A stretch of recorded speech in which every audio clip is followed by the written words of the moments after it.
રોજ જ્યારે ભગવત ધામ લઈએ છીએ, રોજ જ્યારે ઠાકોરજીની સેવા કરીએ છીએ, રોજ સત્સંગ કરીએ છીએ, સત્સંગ શ્રવણ કરીએ છીએ, વડીલોને આપણે જોયા હશે, પરંતુ આજના સમયના બાળકો વિશેષ કરીને એટલું રુચિ નથી ધરાવતા.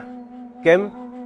કારણ કે એક એવા સમયમાં આપણે જીવી રહ્યા છે કે જ્યાં વસ્તુઓ વેસ્ટર્નાઇઝ થઈ રહી છે અને સેવા પ્રકારને, આધ્યાત્મિકતાને બહુ જ લોકો બોરિંગ ગણે છે કે વાંચન કરવું, પાઠ કરવા એને બોરિંગ ગણે.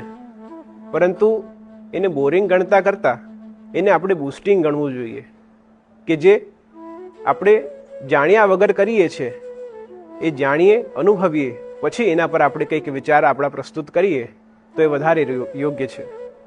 કારણ કે આપણે આજના સમયમાં ઘણી બધી વસ્તુઓ કરીએ છીએ કે જે નિરર્થક છે, એનો કોઈ અર્થ નથી. પરંતુ આપણે જાણીને, સમજીને, અનુભવને કરીએ ત્યારે આપણે એનું સાચું અર્થ જાણી શકીએ છીએ.